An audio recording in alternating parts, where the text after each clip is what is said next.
Greetings, everyone. Your cartoonist. Wow, your cartoonist pal Stan. You think this was the first time I said that? Your cartoonist pal Stan here with another episode of 50 Years in the Dungeon, the show I've been doing to celebrate the fact that 2024 was the 50th anniversary of the game Dungeons and Dragons and the entire hobby of tabletop role playing games. And I've been doing that by interviewing some fun folks who've worked on the game, and while I'm talking to them, I do some drawing. I do a cartoon homage to a piece of classic D&D art, doing one piece of art for each of the 50 years that the game has been around. And I'm now up to the year 2020, which, is frighteningly close and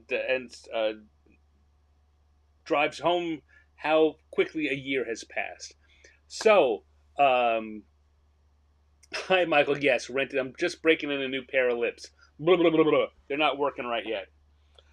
So, that's what the show is all about. We've been here a while, talked to a lot of interesting folks, but there's so many interesting folks, we just got to keep going. And today I've got a fine fella I worked with at Lake Geneva, or in Lake Geneva and in Renton, and he is now working at Paizo. He's the president of Paizo at the moment, and at the moment, like he's going anywhere. He is the president of Paizo. All hail to my good friend, Jim Butler. You know what?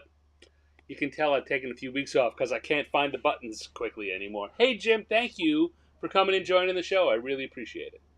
Hey, Stan. Thanks for inviting me. Great to be here. You're the president for now. I have a message for you, Jim. That's right. May as well do this public, I guess. So we'll do this officially. So, reality TV. That's how these things are these days. If you can't make an event out of it, it's not worth doing. right, got to get those viewership numbers for your advertising revenue to kick in. So, way to go. My class, another class of '95. Or no, Jim was around. When did you join TSR? '93. Yeah, I started in '93. I started freelancing in '90, I think. Yeah. And then by '93, I was in Lake Geneva. All right. Well, we'll get to the details of that later. But Michael brings up one thing that's come up a lot on the show is how many people of note in modern D&D started in '95. It was a big hiring year. It was the big transition year from the guys who had been the late first edition and second edition people into the people who would become the third edition names of note.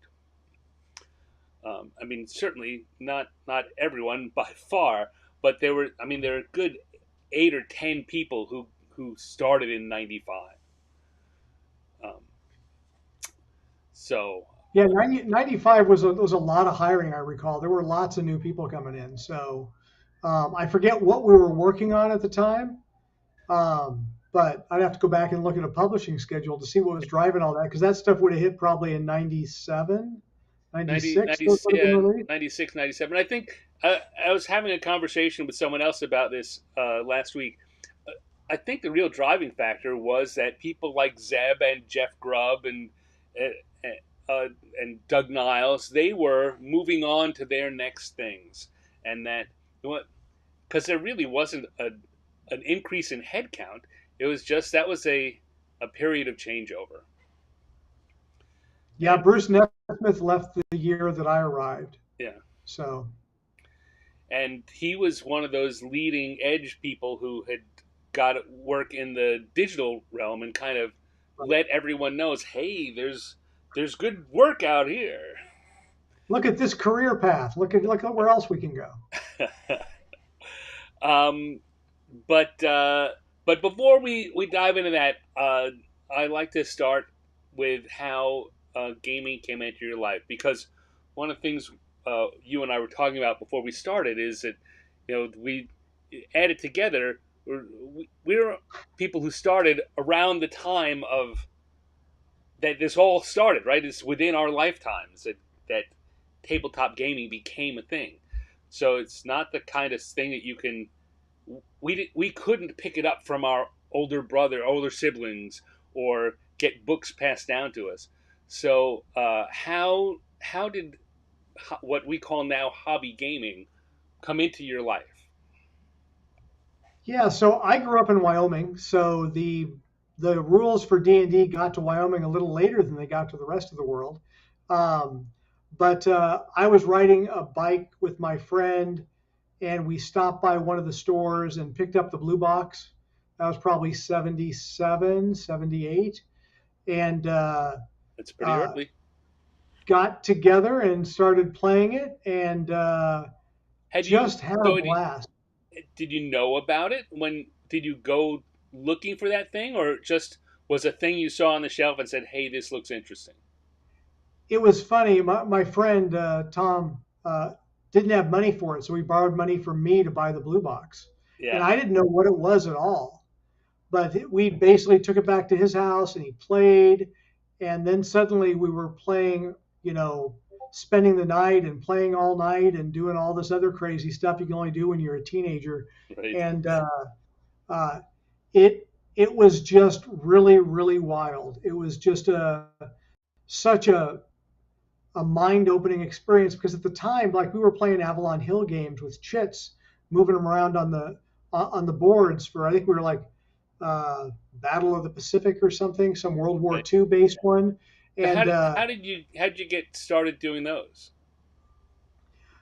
it was just his dad was a war gamer, and Mm, I think he picked it up from that. Um, and then once we found D&D, there was no more wargaming. That stuff all left, and he'd be DMing and I'd be playing, and we had these characters we started leveling up, and it just kicked off. And it was right around the start of uh, the Satanic Panic where things were starting to get really interesting. So yeah. um, it was bad enough that in my house that if I wanted to work on my D&D, I ran an extension cord from the garage with a portable heater and put it in my truck.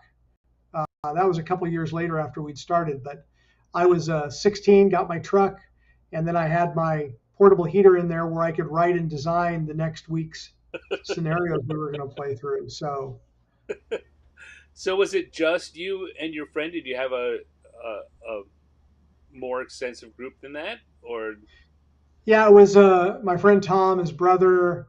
And then we started collecting other kids in the neighborhood, and we'd go from house to house, and pretty soon we had like, 8 to 10 people that were playing pretty regularly.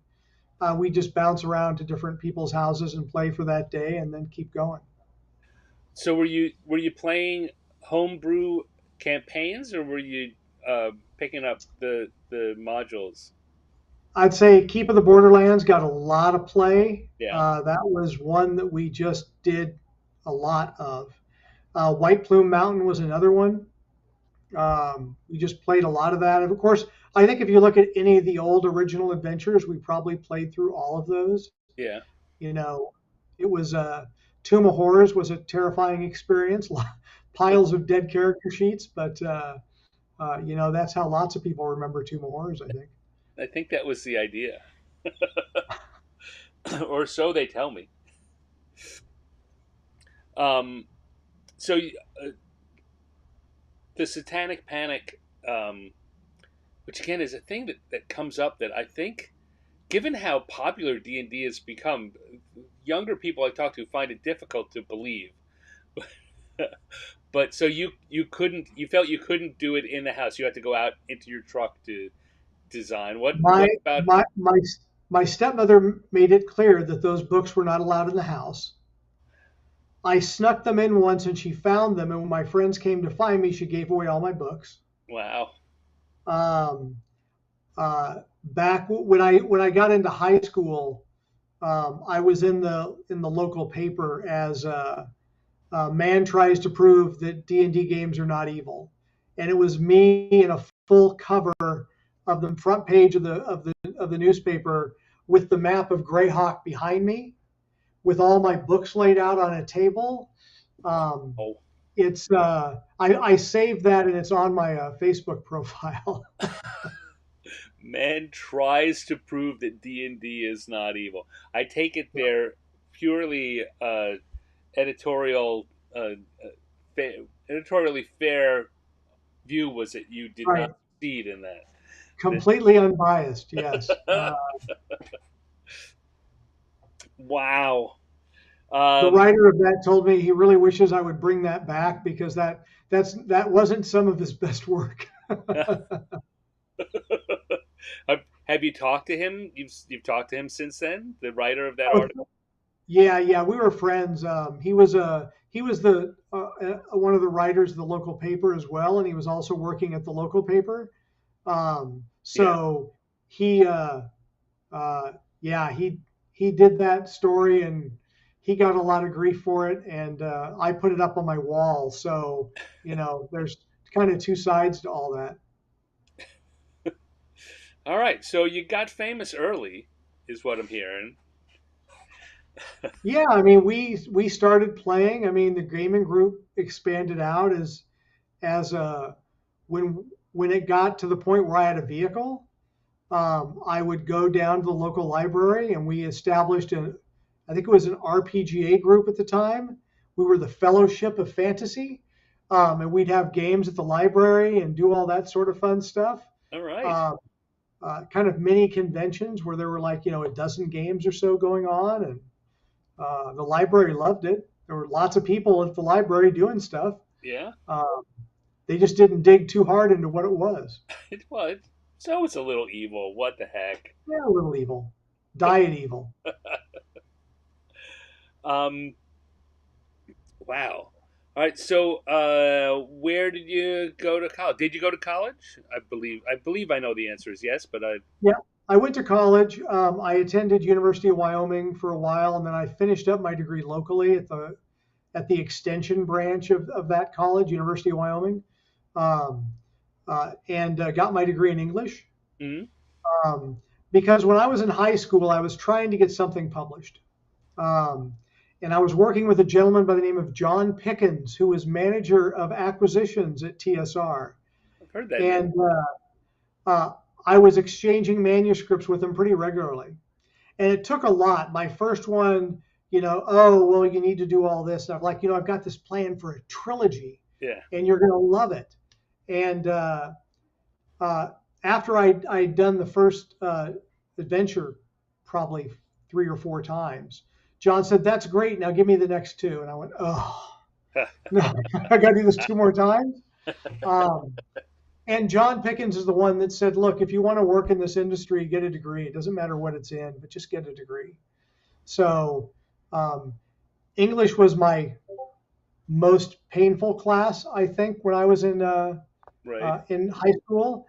But I really soared at creative writing, and I decided to go into English, um, and took that was quite a leap for me to make.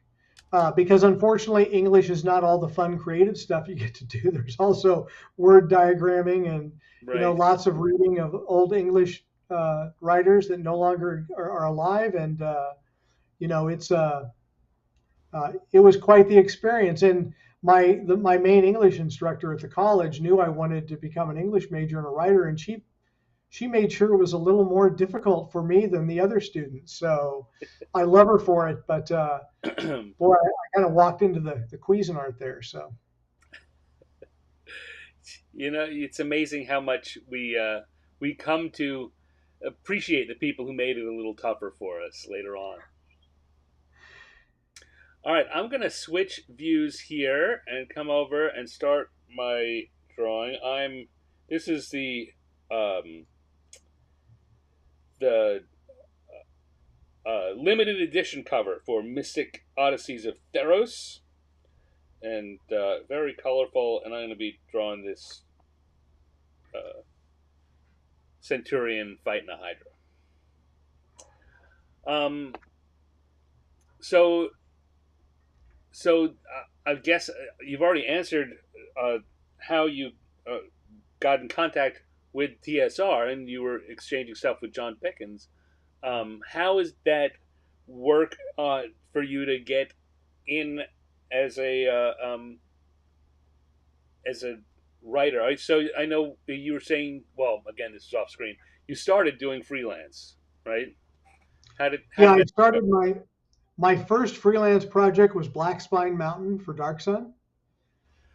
You Um, were one of the black spine people. I was. That let me prove my mettle, and I got invited to come join the ranks a little bit after that.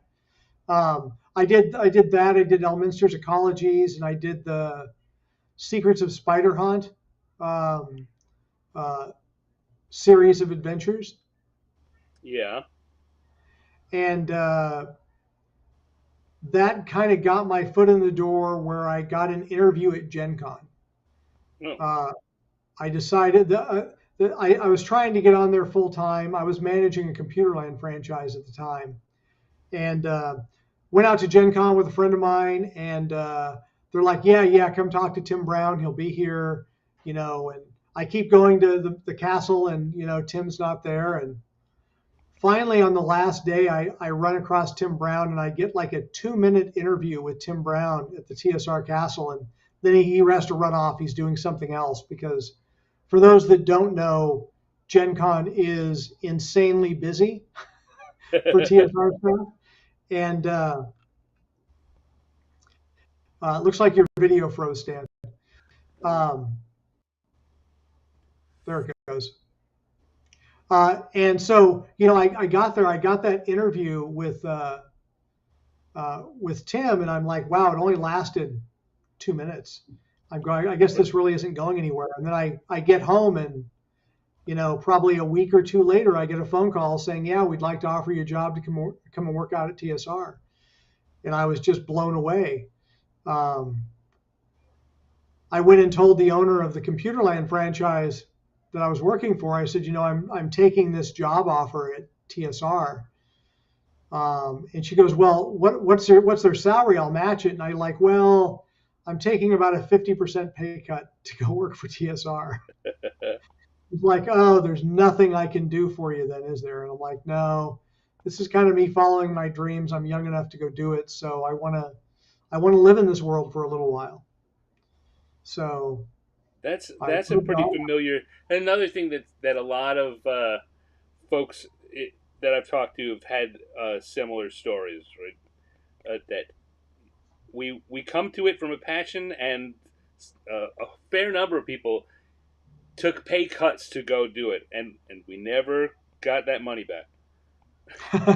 That's very true. Um, yeah, we had what biochemists and engineers and just a whole cadre of different people with just different backgrounds. There was obviously your history and English majors and stuff, but there was just a wild variety of people that you think, why would you want to go work on games? But they all had their passion, and this was one of them. So Um, so what was the process like when you were doing the freelance?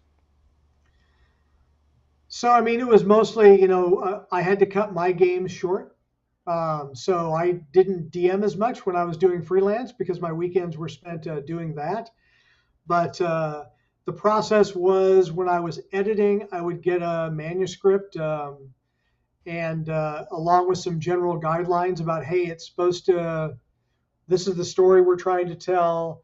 This is the deadlines, of course. Bruce Hurd was very, very focused on what those deadlines were. Um, and at first I started off a little timid. I didn't want to damage the writer's voice in his work. And I think it was Karen Boomgarden that reached out to me and said, "Yeah, don't worry about their voice. If it's wrong, just fix it." I think that was feedback on the Black Spine Mountain side of things.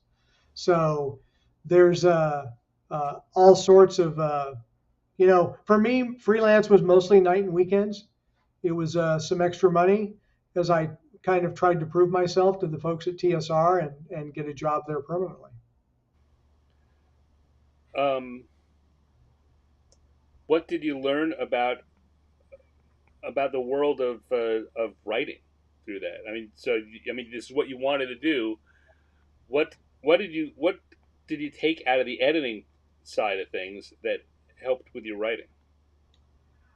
I think being an editor, I certainly appreciated a lot more a clean turnover because I had turnovers that were really, really bad, and I had turnovers that were really, really great. And single author turnovers were probably the better ones because there wasn't conflicting voices and styles you had to try to merge together. Um, and uh, I think the one thing I learned then, because they were making me do editing before they'd let me start game designing. Um, and that really helped me, guide the narrative about, okay, I'm a DM, I'm sitting here, I'm running through this adventure.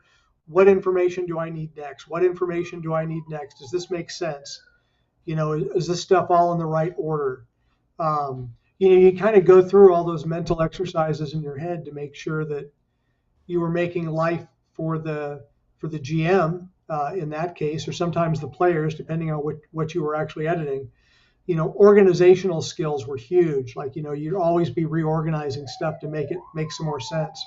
So, Yeah, that's certainly a thing that you don't when you're writing for yourself. You don't have to think that way because you know what you're going to need, and if it's not there, it's already living in your head. But when you're doing something for publication, you've got to think about the person who's not you who's going to be using this. yeah. And I think it made me a better designer when I went through and started doing game design because, game design is also a lot of, at least for me, a lot of free form.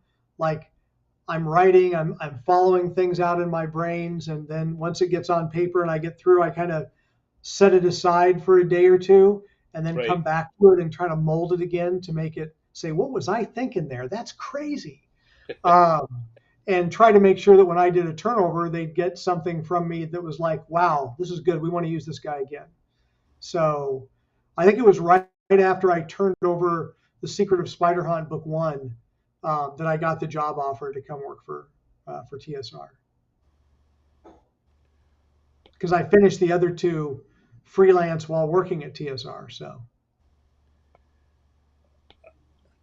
Thinking about what you just said, and I hadn't really ever put it together this way, but yeah, that's the the thing about editing first, taking on editing chores first, is that you learn about that organizational thing, right? The creative side, for me at least, is very much I have an idea and I'm throwing it down, and it's not until you have to edit someone else's work that you realize that, oh well, I've got to organize those thoughts and present them in a way that the person reading them is going to get. Isn't I can't drop them in at point X or G, and I've got to get them through, and the difference between, and I find this so many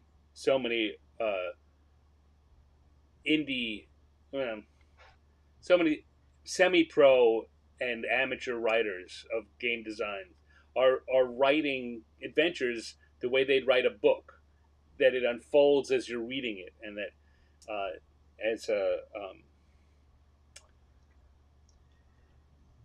when you're doing stuff for publishing, you can't do that. You've got to remember that this is a utilitarian thing more than an artistic story. right, yeah, I think the hard part for some writers uh, was the fact that this is when you're writing for a publication like anything TSR did or any of the other RPG companies do. There's a lot of creativity in it, and don't get me wrong, that's still the fun part of it. But this is Mm-hmm. technical writing.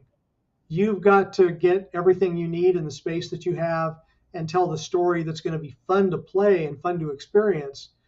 When you're doing that initial creative flourish with just trying to get all the great ideas out there on paper, there is no bad creative idea. You get them all out there and get them out of your brain and set it aside. And then when you come back, you go, that was a dumb idea. Uh, and then you pull that out yourself. But when you're in that creative spirit, you want to just have everything keep flowing. So All right, so they bring you on in house as a staff writer. Do you come in as a writer or as an editor? I come in as an editor/designer.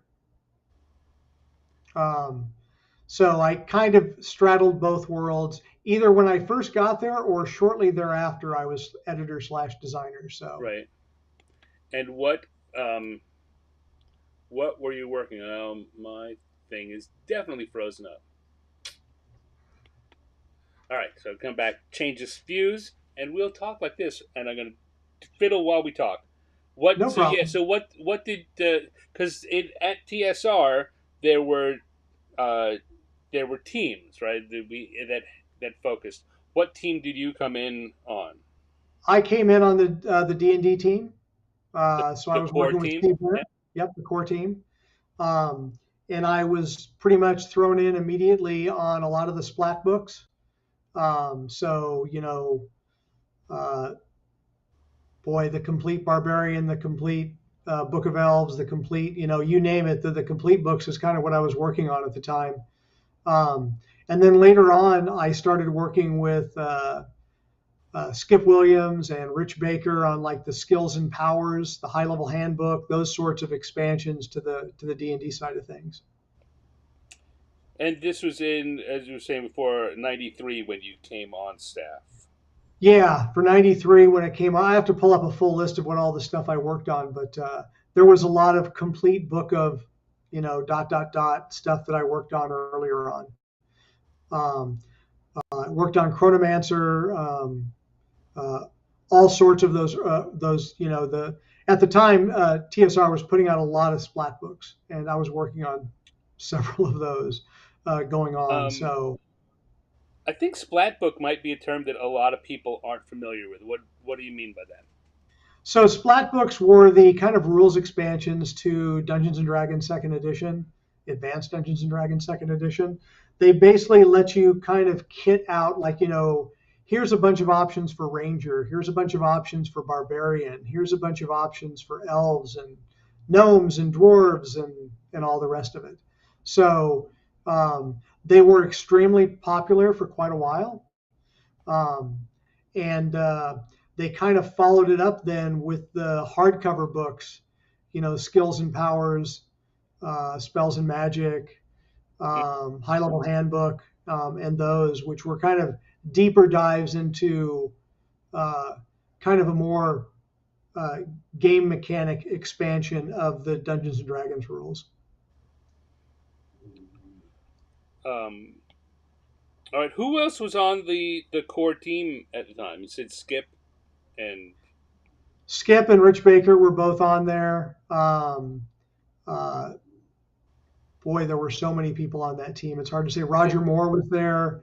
Um, uh, I'm trying to go through the mental cubicles in my head about right. everybody that I worked with, but I'm going to miss people, so I don't Well, want to I miss mean, yeah, anybody. I'm not trying to, it's not a test.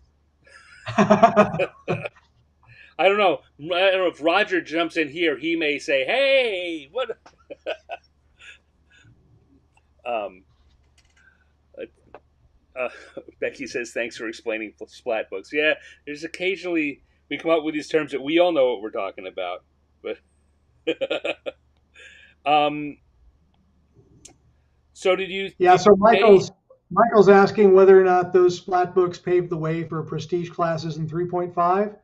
Um, they were certainly part of the DNA of Dungeons and Dragons, and I think when game design was going on for third edition, um, they knew there was opportunity there. But I think you'd have to get that core design team in to figure out where they actually rated the splat books as they were doing their design. So I mean, one of the challenges that second edition had, and I've talked about it with some other folks too, is that uh, things were so kind of there was so much being produced that you couldn't know everything, and so these splat books.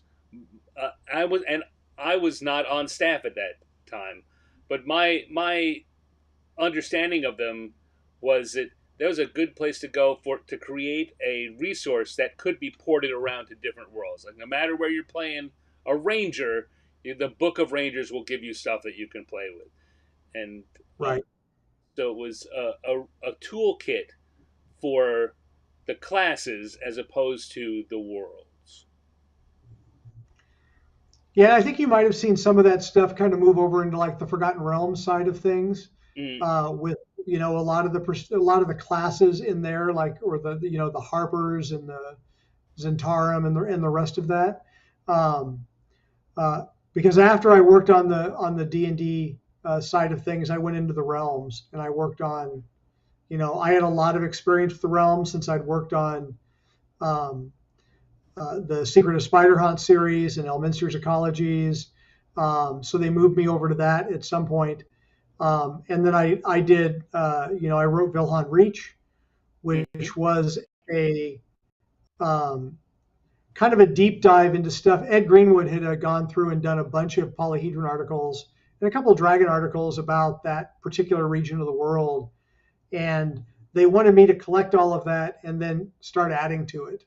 So, I devoured all the stuff that Ed worked on. I talked to Ed about what he was thinking when he was doing stuff, and that was largely before the time of email. Um, Yeah.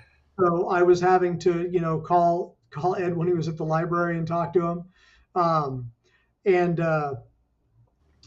dig through about what is this book going to cover that isn't just kind of a regurgitation of what had happened before. So um, one of my claims to fame, at least in that book, was I created the Emerald Enclave, which was a group of essentially druids and other neutrals. Essentially, look at it as a fantasy Greenpeace, Mm-hmm. and they were kind of a force for neutrality in that area. Um, and I was actually tickled to death and just completely blown away. I was sitting there watching the new Dungeons and Dragons movie, and suddenly the druid in the movie says, "Oh yeah, I'm with the Emerald Enclave." And I'm like, "What? That survived?" Um, because the book department had a cataclysm wipe out that part of the world and destroy the Emerald Enclave. Tidal wave hit it, I think, and got rid of it. But my fellow designers who carried on after that made sure that the Emerald Enclave continued on in additional source books after I left the company. So It's I love watching different um, editorial regimes and groups of fans erase and put back the things that they like and don't like over time. It's like a big chess game, like a big yeah, intellectual property chess game. yeah. I mean, and it's the stuff that's popular you want to keep in the game because that's why people play. Like if you're going to go kill a god, make sure you're not killing a god that everybody loves. Otherwise, you're going to be bringing them back in a couple of years. So I'm looking at you, Bane. So I mean, nothing, not to play favorites, but I'm looking at you, Bane. Um, so you wound up being there for about 4 years, well, 3+ years before the things got a little dicey. Um, yeah, things started getting a little dicey. It was funny. Jim Ward would when I got there, and I talked to Jim Ward. I did Spellfire a lot, so um, that oh, was for my those who other. don't know, Spellfire has drifted into the realms of what is Spellfire? Spellfire, you say? Yes. So back in the early '90s, Jim Ward and Bruce Nesmith, and I'm probably forgetting another person who worked on those rules, uh, wanted to come up with a collectible card game because they had done the D&D trading cards and they were pretty successful. And they thought, what about a card game for this? And management didn't like that idea, but they finally gave it a green light. And Spellfire was TSR's first collectible card game. So look at it as a competitor against Magic. But it used all of the D&D lore and all of the intellectual property of all the different worlds. So you had a Forgotten Realms set, you had a Ravenloft set, you had a Mystara set, you had Birthright, you had all these other sorts of expansions that kind of built on the world. And it was a competitive, the first person to build 6 realms wins. And you would take these champions that were popular, characters inside D&D, and you would play them against each other to try to destroy the other guy's realms while you build yours. And during Starfinder, or not sorry, during Spellfire's 3rd edition, they brought me onto that. And I started working with, Dory Hine and Kevin Melka and Tim Beach and others to kind of start building out what future sets would look like.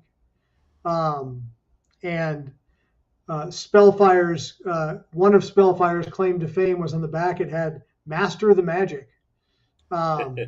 So we TSR went head to head against Magic, but Spellfire was, I would say, more of a literary game than the high math mechanics that Magic had. And I would say the high math held together better than the literary expressions of the Spellfire game. But for the year plus leading up to TSR getting purchased, it was one of the most popular and revenue driving things that TSR did. And we kept doing it all the way through until we got purchased by Wizards of the Coast, and then we shut it down. It was, it's funny.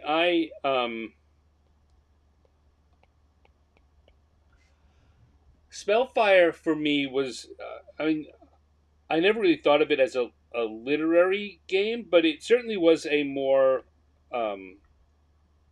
high action game. It was more of a Wahoo game. It was a very fast play, and it was very swingy, just as a set of rules.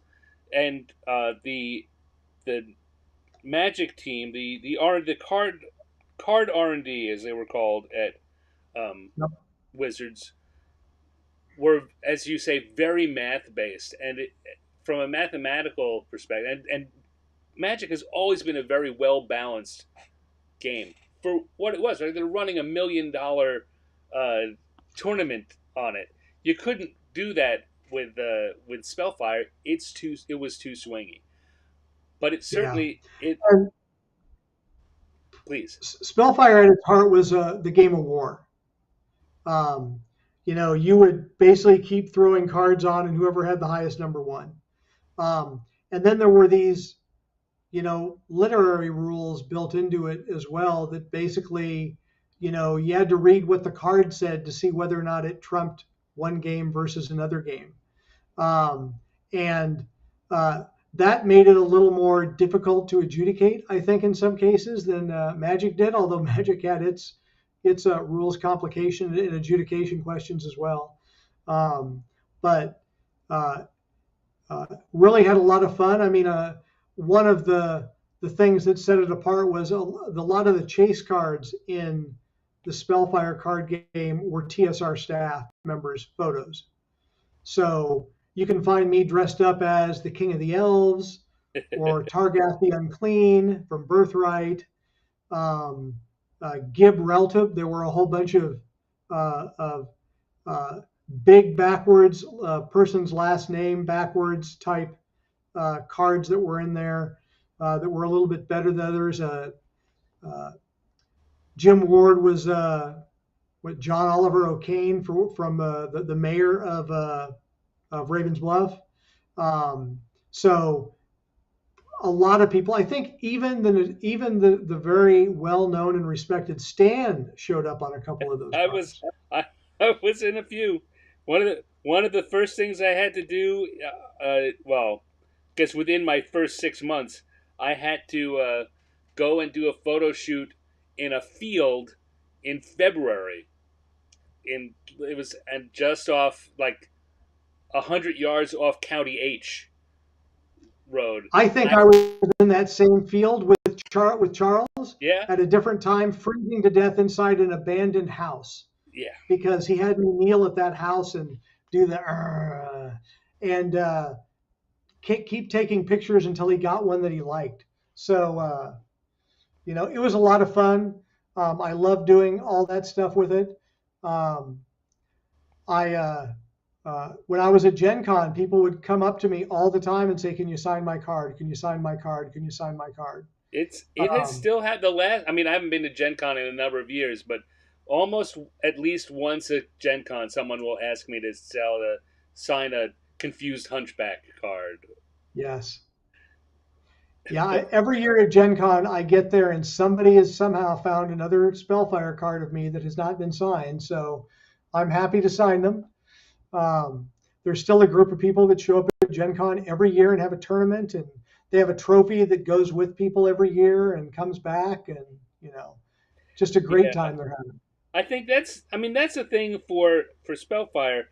It it's kind of poorly remembered because it didn't. Magic wins in how much money it made, and in being the kind of business that Wizards wanted to be in. But Spellfire was really popular and had a very dedicated fan base. Yeah, Spellfire. There was a really really impassioned group of people that did Spellfire back then, and quite frankly, they're still doing it now. There's a lot of Spellfire players across the world that keep playing, a huge number of them in Brazil.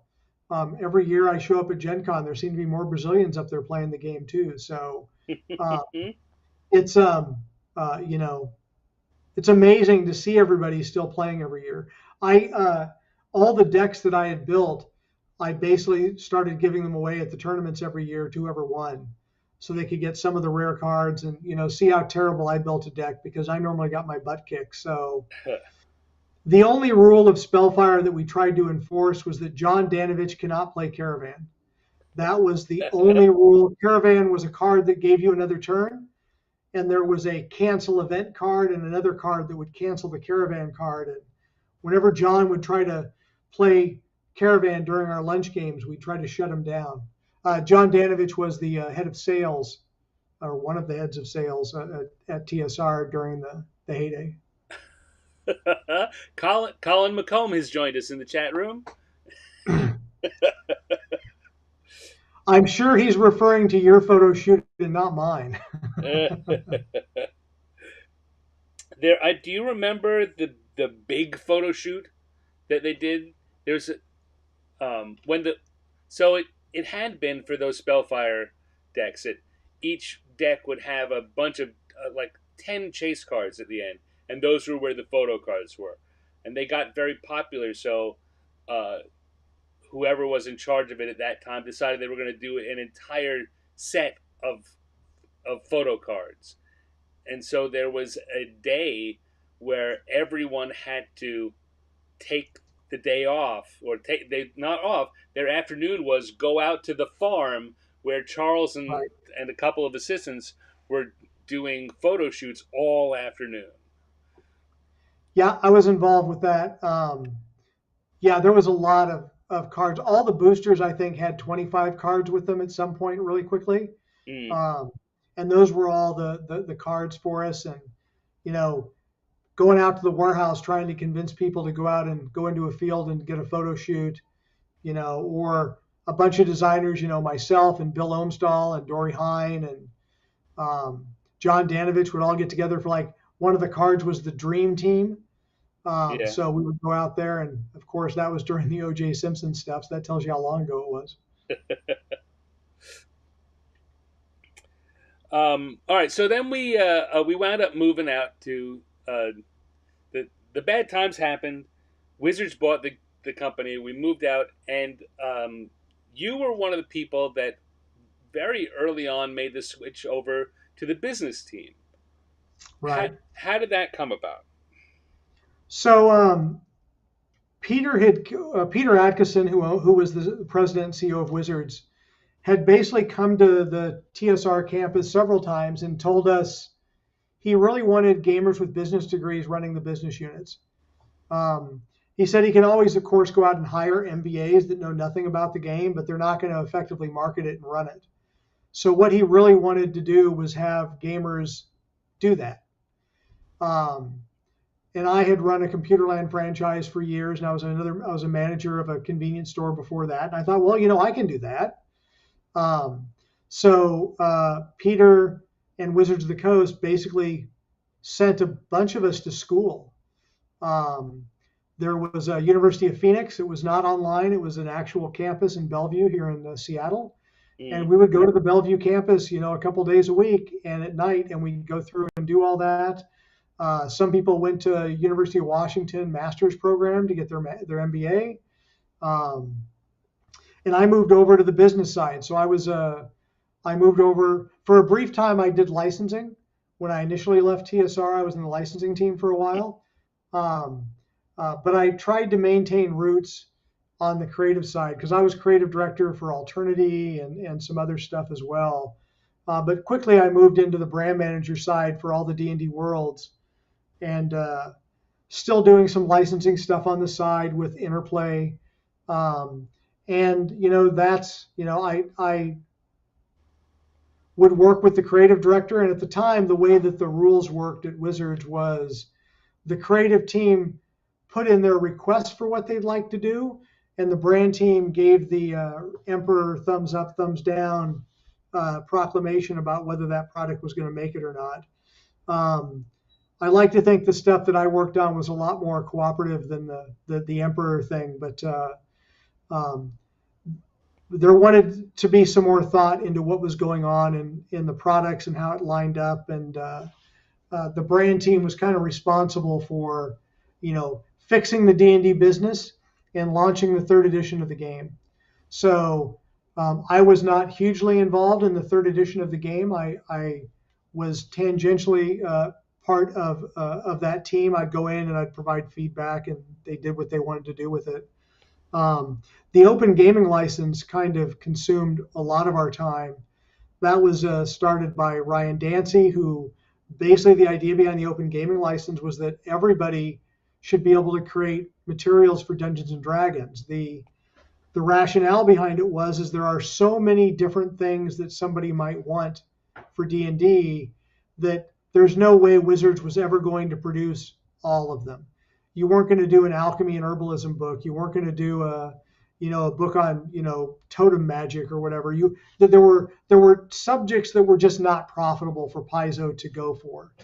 And the idea was that the open gaming license would provide that ability to everybody. And as a result, the network effect, more business terms here, would be that people would not leave D&D to play another game system because they had everything they needed in D&D.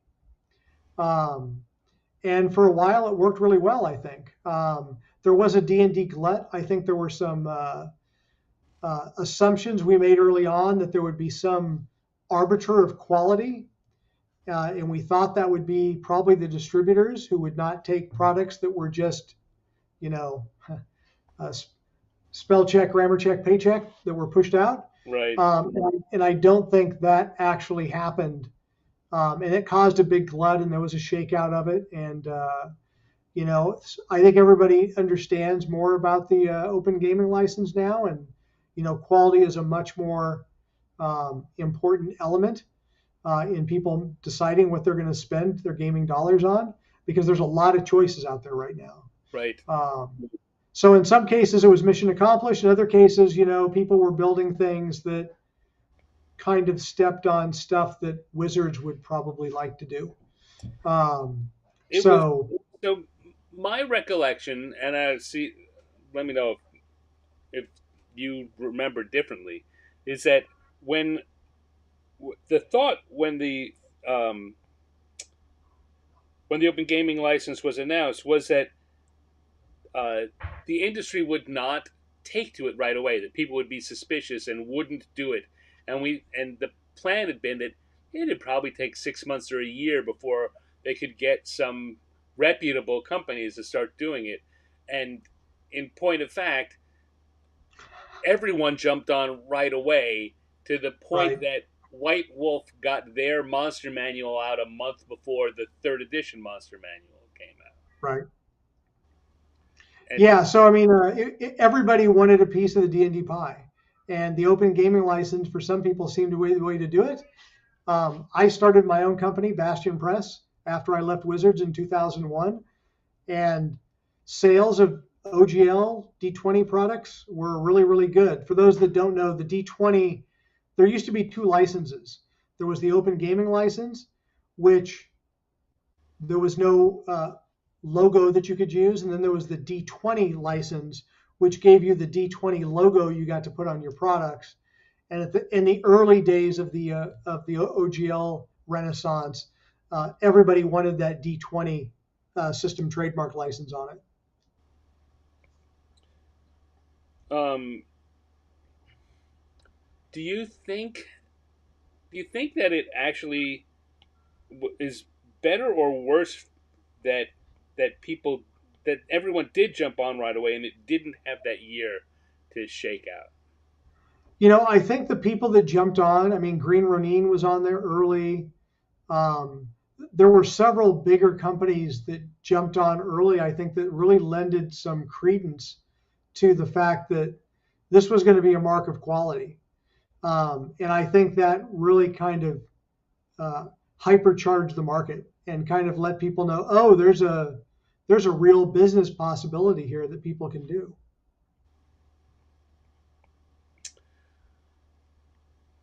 Um, yeah. I was thinking if I had a follow up question on that, and I don't. So you, as you just said, you left in 2001, which is earlier than a lot of the people who did go on their own, and then of course the layoffs started happening. Why is it that you left in 2001? So the primary reason I left is, I'm sitting in my office and Peter Adkison comes in and says, "Jim, it's over." And I'm like, "What? What happened?" He's like, "They just sold all the rights for all the D&D worlds to Infogrames for some amount of money." And I looked down at my desk and said, "I've got a check here for more than that." From all the work we were doing on Interplay with all the games they were building over there. But that's the decision Hasbro made, is they wanted to turn everything over to Infogrames, which was a French company that you probably know better as them buying the Atari brand, and now they're probably known as Atari. Um, but at the time, they had the rights to do all the D&D computer games. Um, so kind of a bummer. And Yeah. I decided at that point, Bill Slavisek came up and said, "I'd like you to come back down and work in the creative side again." And I'm like, I think I'm just going to go try something different. And I did Bastion Press. We produced a number of different open gaming license / D20 products. I think we did like 15 or 20 of them. Hmm. But eventually the glut got uh, impactful enough that, having a good product wasn't necessarily enough. The market was getting diluted enough that um, I wanted to try something else. And at that time, I got an offer to go work for a computer game company, which, um, as a lot of people know, the computer game companies are a great way to, take your creative work you've done in Dungeons and Dragons and kind of take it into a bigger format. So I went to work for a company in Boston called Turbine, and I managed the Dungeons and Dragons online, massively multiplayer online game. I laughed for years saying, no matter what I do, I can't escape the orbit of Dungeons and Dragons. It was everywhere around me. Um, and then I kind of moved up. I managed Lord of the Rings Online as well after that product had launched, and I designed the free to play model for Dungeons and Dragons Online, which was one of the first free to play Western games that went free to play. Yeah. Um, and I was at I stayed at Turbine until they got bought by Warner Brothers. Warner Brothers came in and asked me. They said, "Jim, we've got these two games that we're thinking about publishing. There's and they gave both of them to me. I won't say the other one, but they said here's this other game called Rift, and they're like, which one should we publish? Because they're coming out at the same time. We can't do both of them. And I'm like, well, my professional opinion is that, and I gave all the reasons about why I thought for each one. And I said, by the way, I'm giving notice. I'm going to go work for the company that's building Rift. So I moved from Boston to San Francisco, and I worked on Rift, Defiance, and these are all virtual world MMOs, ArcAge, Trove, a whole bunch of games. Learned a great deal. And when I say work on, I don't mean the creative side of the business. I mean the business side of the business. So, Right.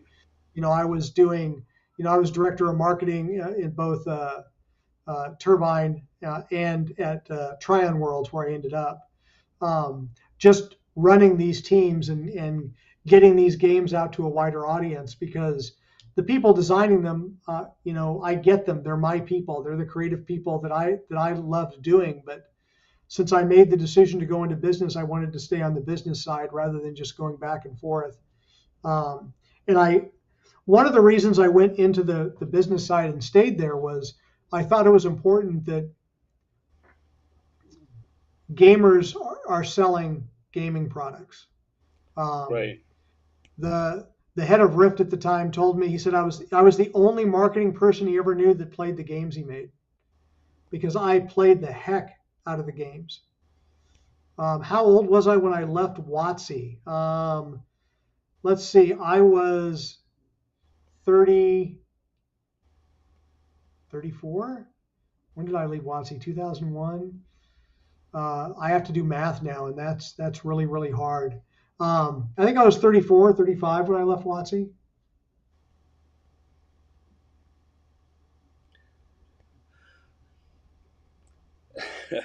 Math is hard. Don't It is hard. yourself up, man. Um, Math is hard. and then when I left Tryon Worlds, I was thinking about what I was going to do next, and I'm like, look, the gaming world was getting really dark into microtransactions, and I really wasn't liking the computer game side. There was loot boxes and microtransactions and all of the stuff that that I didn't feel was really very wholesome, or really it didn't add to the game. I'm all for monetization that adds something, but I've seen precious little of that in the computer game side of things.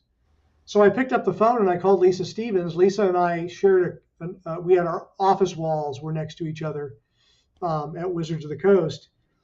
And I said, hey, look, I'm wrapping things up here at Tryon Worlds. Are you looking for a marketing guy? And she goes, I actually am. So I flew up to Paizo. I signed on to Paizo as VP of marketing. I did that for a couple of years. And then like 3 years ago, I got promoted to president, and I've been president ever since. That sounds like a happy ending. As it Yeah, was, not ending, but no, it's been really, really great. And one of the things I'll say, I see Ravenlore's comment in chat about marketing guys don't play the games. yeah, I ran into several marketing people that felt that they did not play the games, and that made them a better marketer. I didn't agree with it. I think playing the games and actually being a part of it does make you a better marketer. And I can certainly understand where if you're a brand manager of 15 or 20 different titles at Electronic Arts or something, that you probably don't have time to play all those games. But for long development cycles like virtual worlds, MMOs take a long time to develop. There's no reason. You get in there, you do the play tests, you play hard as you can through that initial launch and probably into the first expansion. So, well, I'll tell you one of the things that happened when I got to TSR. Even there was a period of time where a lot of people in R&D or creative services at the time weren't actively playing the game. I'll tell you that's the double-edged sword when your hobby becomes your job and your passion becomes your job. At some point when you've spent 10 hours a day designing, you don't really want to go home and design something else for your weekend game. Right. You need those creative batteries to recharge. So I didn't play D&D nearly as much at TSR as I did prior to going to TSR.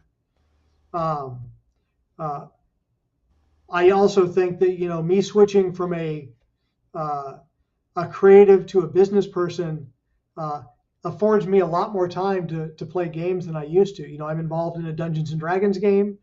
I play every other week, and I GM a Pathfinder game every other week. So it's like kind of the perfect cadence for me to keep my feet into both worlds and still have fun with my friends. So Um, so Michael Pastor, who is in the chat here, sent me a question beforehand, which kind of ties into something you were talking about earlier, and it's about the recent Diamond Distribution Alliance thing that's happened recently. But I think that ties into what you were saying before um, about the OGL period, the original D20 period, when the distributors weren't providing that gatekeeping function to make sure that high quality stuff was going through. It just kind of I could float out with my opinion. They never have, and it's made them less and less important to development, to the game, the development side. But they've, while at the same time, become the only gate to get into the sales, the mass market sales, or hobby game store sales, physical sales. right. So there's two components of that. The bankruptcy was for Alliance and Diamond. Yeah. Alliance is the hobby side of it. Um, when a hobby distributor buys your products, they own your products, and if it doesn't sell, they have dead inventory. So they're much more cautious about what they're going to do. Um, the Diamond side of it is a consignment sale. So they sell your products, and when they sell them, you get money for it. And if they don't sell them, they can send them all back. For those that remember TSR history, the Random House can turn around and send them all back was a big problem for TSR back at the time. So, um, so yeah, I mean that's I think everybody got burned during the OGL glut in terms of I think uh, distributors bought in a little heavy, retailers bought in a little heavy. Um, the book trade side didn't get hurt as bad. The publishers get hurt really bad if they oversell into the book trade, though, because every time a anytime a mass market distributor for you touches a product, they charge you for it whether you sell it or not. So if they have to turn around and ship everything back to you, not only are you out the money that shipping costs, which these days is not anything to laugh at, but you're also out whatever the handling costs are for them to send all that stuff back to you. So, do you have any thoughts about this Chapter 11 thing that's going on with them now? Yeah, so I mean, it's Chapter 11. It's not Chapter 13. That means they're reorganizing. So at this point, I have every bit of faith that they're going to come through the other side of this. I just don't know what form they're going to come in on the other side of this. So Alliance is the biggest distributor in the hobby space. And I agree with Michael that I think they're probably in a better position. Diamond has had a lot of, I think, comic book franchises that have backed away from that particular that particular distribution channel. Yeah, it's tough. I mean, book trade is. I mean, everybody can look around. There's fewer bookstores than there used to be. The book trade's hard. Amazon's taken a big chunk out of the traditional book trade as well. So, that is something that you're always kind of weighing about, uh, where do you want to sell your products at, you know. Um, I will say for everybody here who's a gamer, go to your publisher's website and buy from them first. That will help those publishers more than anything else you can do. Yeah. Or, I need to say this or I'll be in trouble, support your local game store if you want them to stick around. Right. Uh, I, the one thing we've seen since the start is that Amazon seems like a boon because of the price, their ability to get you the cheapest price, but what you lose in local businesses, your local game stores, and the companies that are losing out on the sales is yeah. I think we as gamers, as I don't want to make sure I'm not saying you as gamers, we as gamers have to be willing to pay that extra premium because it keeps the industry going. So we will have more coming down later on. Yeah, I mean, if you go to your local game store and you're playing games there, make sure you're buying stuff from them too. Keep them around if you like them being there. Having a local gaming store is awesome. Um, Likewise, if you're going to buy stuff, go buy it from the publisher directly if you don't have a local game store, and support that publisher directly with your dollars. Yeah, you're going to pay a little bit more, and they're not Amazon. They're not going to give you free shipping for your books, but you know. Stick around, and if you love what they're doing, make sure to support them. Michael asked whether RPGs are a book publishing business, a game business, or something else. So That's a uh, big question. I would say number one, it's a business. Um, it's a fun business at times, but and you got to have fun doing it. But it is a business. Um, I think for most companies, it's a combination of things. I think that you know uh, definitely it's book publishing. Paizo produces a lot of books every year, and a lot of publishers produce a lot of books every year.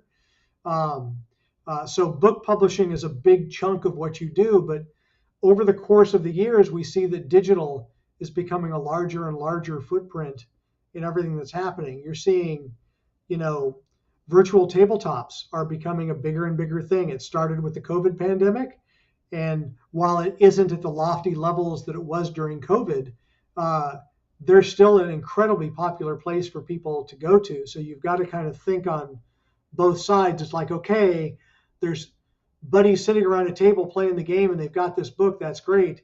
And then there's all these friends from around the US or around the world sitting around a virtual table. And what's that experience like? And you have to start kind of planning for both. Um, all right, this is a good segue point, and it's also a good time for me to stop drawing. This is where I'm going to hold up on the Theros drawing for now. Those of you who have been here before know that I'm going to finish it off screen eventually, and I'm a little behind right now. I fell behind in the holiday season, and I'm catching up. Just released a new one or one of the old ones yesterday. Those of you who are uh, um, subscribers to our free newsletter, 50 Years in the Dungeon.substack.com, got that sent to you. I just finished the Owl Bear Run uh, drawing the other day, sent that out.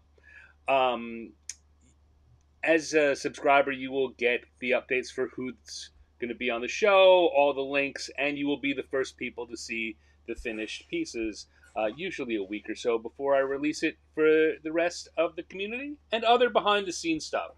So come on in. It's free. Yes, there's a paid version too, and I will be honored and thankful if you decide to take that, but come for the free stuff and decide if you want the paid stuff. 50 Years in the Dungeon.substack.com. So I'm going to take that off screen and come back to just us. You're talking about the virtual tabletops and how things have progressed, and you know and that question of whether we're book publishing or electronics publishing. This kind of plays into this point in time we're at, this 50-year anniversary. Right? It's not just D&D; it's the whole industry. Um, and there's a lot of interesting ways we could go forward from here. What do you, as a gamer and as someone who's involved managing one of the larger companies, think we're going to do we're going to see in the next few years, or the next uh, where are we shooting at? What stars are we aiming at?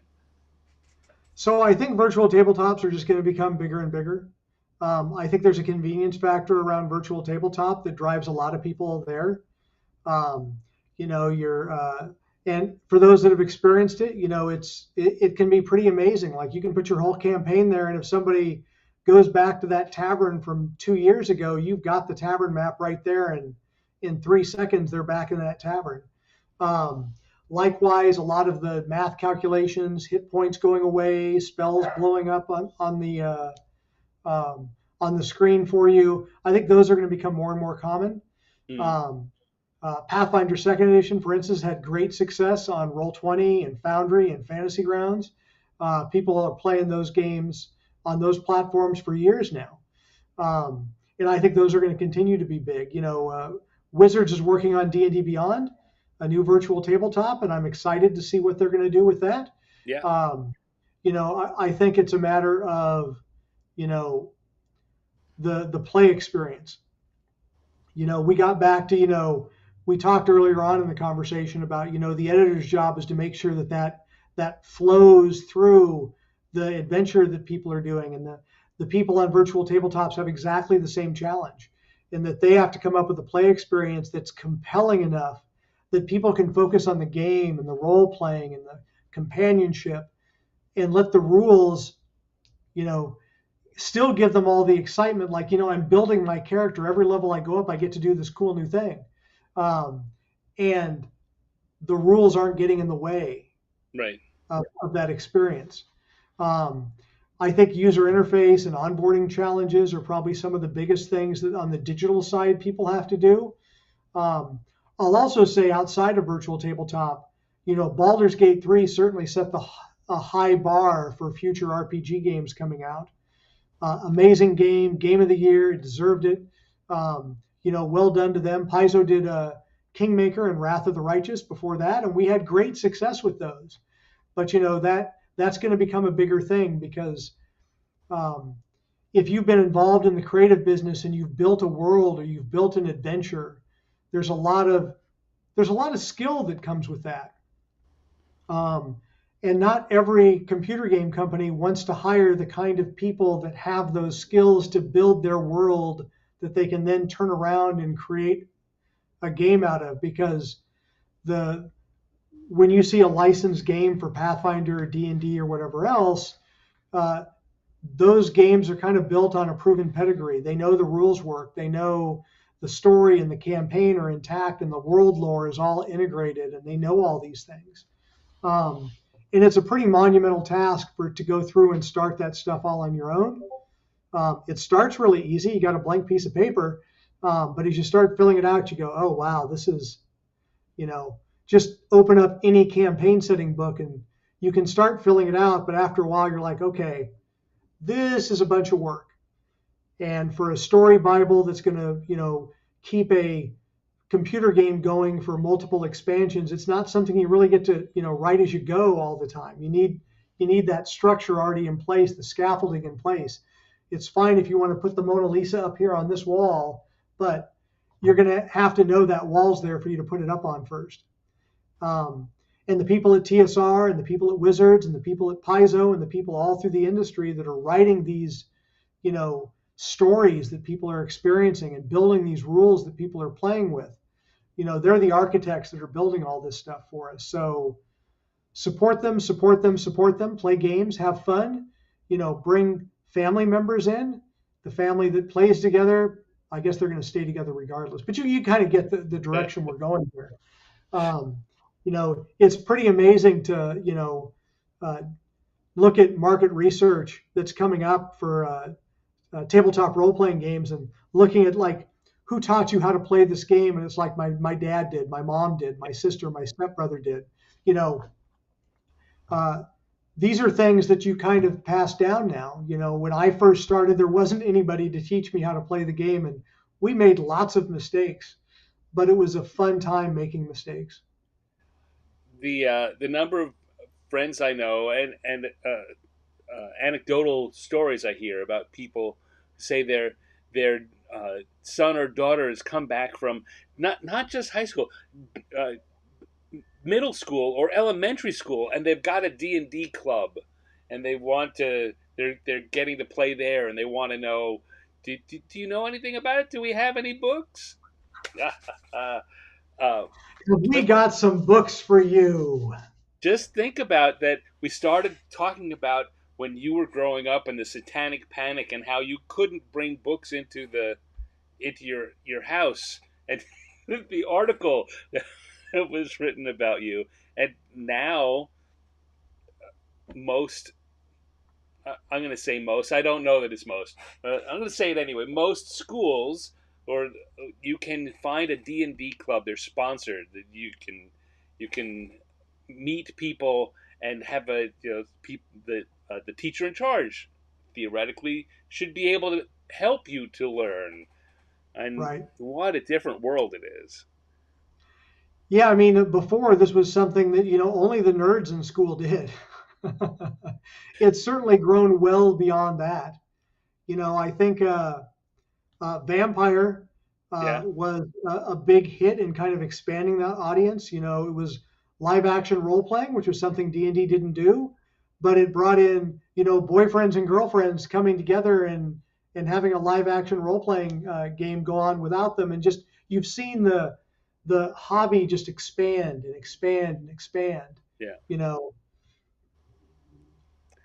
Michael asks, how much does Paizo have to for the virtual tabletop side? How much of the work is Paizo doing, and how much are the tabletop companies doing it in conjunction or for you? So I would say that it's kind of a split. Some of the virtual tabletops do all the conversions and stuff for us. They have their own teams that do it. In other cases, Paizo pays for development from an outside studio or does stuff internally ourselves. Um, uh, but yeah, it really varies on what the platform is. Is it something we can develop on or not?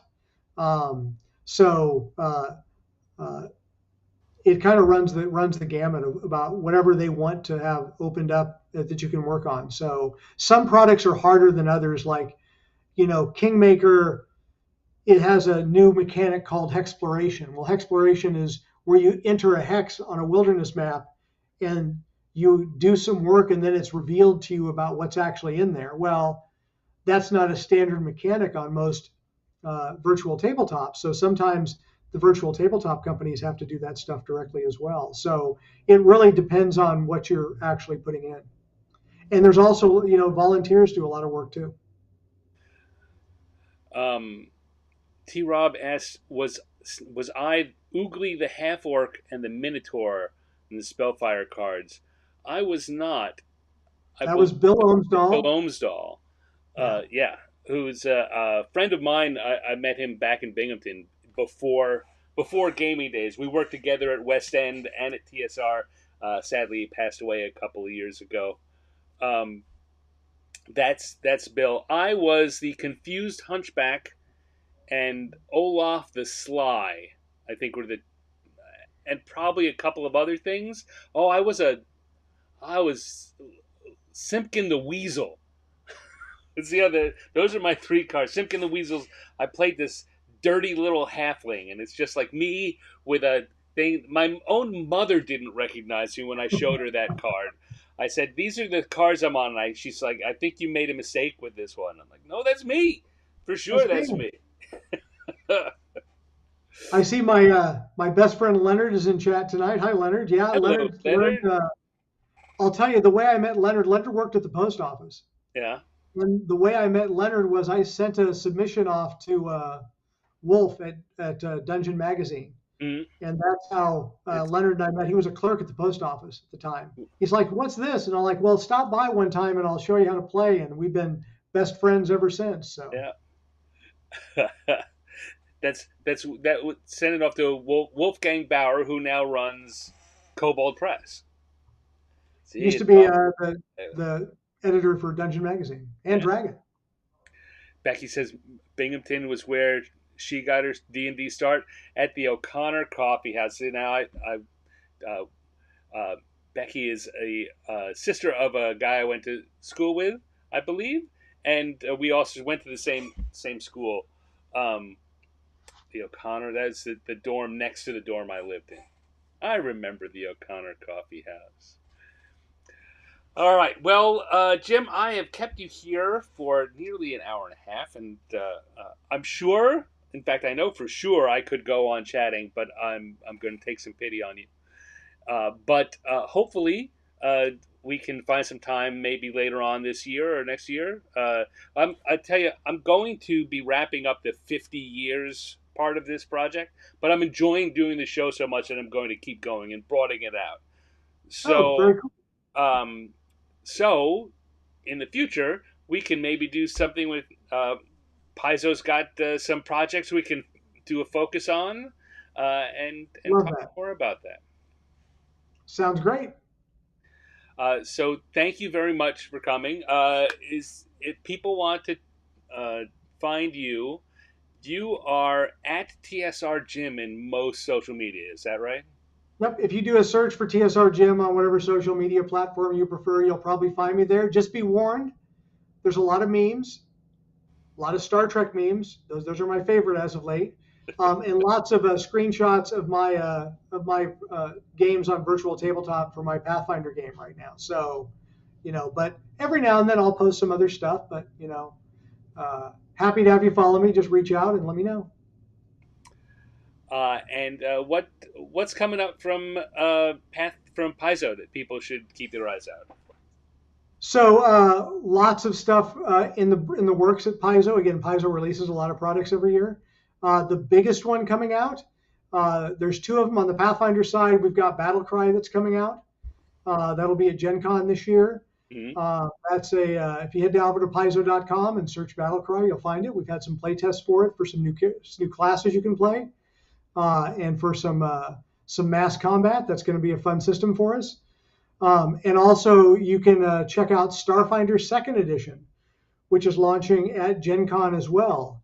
So please come check us out, and love to see you play. Awesome. Well, there you have it. Paizo.com. You can find Battlecry and Starfinder Second Edition, the big middle of the year releases.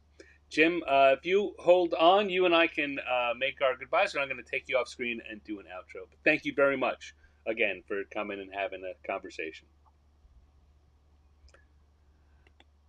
All right, so there we go. That was my little chat with Jim Butler. Wow, that I don't know. I said that very strange, right? Jim Butler. It's like I was doing an imitation.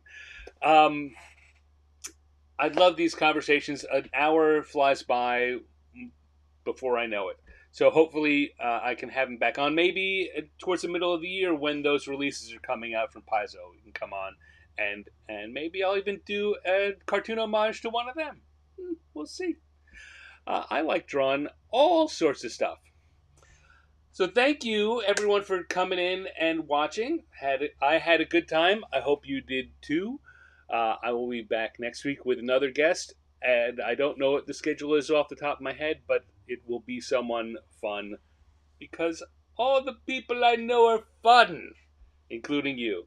So please, before you go, you hear this in every video you ever watch, please click the like button or the heart or the thumbs up, whatever it is on the platform you're watching. It helps to get this show seen by others. Yeah, it makes me feel good that I see all the hearts or the likes. But the main thing is it helps to get other people who aren't watching yet to know about it. And that's what we want. I will remind you again, we have a free newsletter at 50yearsindthedungeon.substack.com, and I would take it as a kindness if you'd go there, check it out, subscribe for free, and get all the information. Be the first people to see the finished art when it's done. So I'll be back tomorrow night also with another episode of my Random Encounters show, which is an improv cartooning show. And we have a lot of fun there. If you can, whatever network you're watching this on, come back tomorrow, same time, and I'll be doing that. Until next week, though, I'll say to you, take care. I'll see you soon. Bye.